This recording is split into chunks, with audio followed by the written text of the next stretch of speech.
Tuần qua, Indonesia chính thức mời các nước ASEAN tham dự cuộc họp đầu năm 2022 nhằm tìm kiếm sự hợp tác trong xử lý các tranh chấp ở Biển Đông. Mỹ hé lộ những thông tin về hành động quy mô lớn của Trung Quốc ở Biển Đông và Biển Hoa Đông. Chi tiết về những thông tin đáng chú ý diễn ra trong tuần qua, chúng tôi sẽ cập nhật trong bản tin Biển Đông ngay sau đây.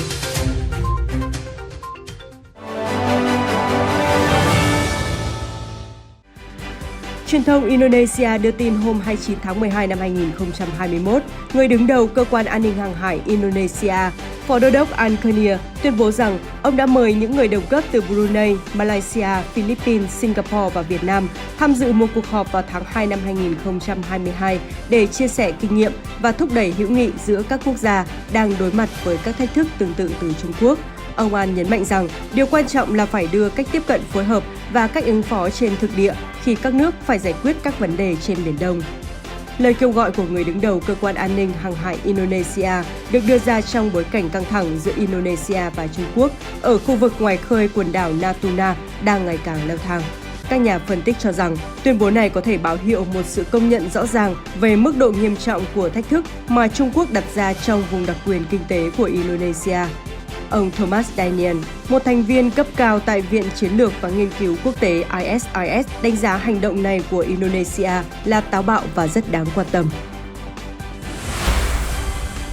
Ngày 23 tháng 12 năm 2021, trang mạng của Cảnh sát biển Trung Quốc đăng thông báo về quy định xử phạt ngư dân nước ngoài bị cho là hoạt động trái phép trong vùng biển mà Trung Quốc tuyên bố thuộc quyền tài phán. Trên thực tế, quy định này đã có hiệu lực từ ngày 26 tháng 11 năm 2021.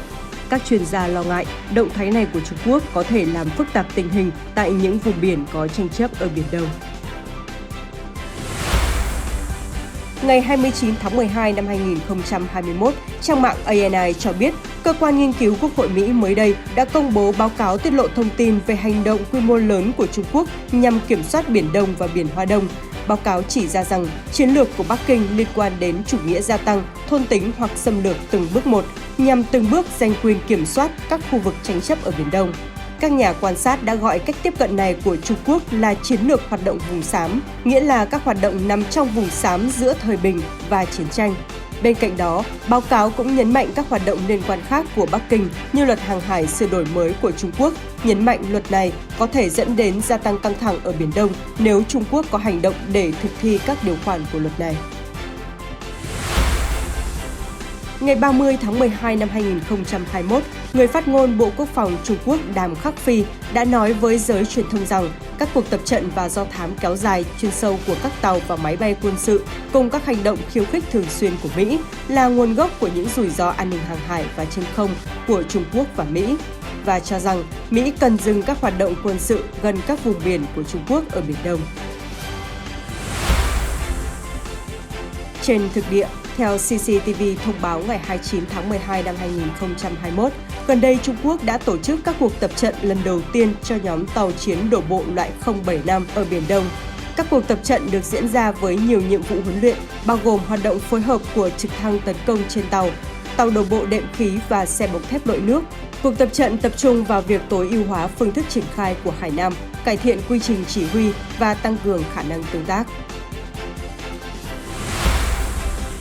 Ngày 28 tháng 12 năm 2021, Bộ trưởng Quốc phòng Philippines Delfin Lorenzana cho biết Philippines đã đặt mua 2 chiến hạm của tập đoàn công nghiệp nặng Hyundai Hàn Quốc nhằm hiện đại hóa hải quân của Manila trong bối cảnh nước này đang đối mặt với những mối đe dọa từ Trung Quốc trên Biển Đông. Trong bài phát biểu tại lễ ký kết, ông Lorenzana nhấn mạnh dự án này sẽ cung cấp cho Hải quân Philippines 2 tàu hộ tống hiện đại có khả năng chống hạm, chống tàu ngầm và tác chiến phòng không.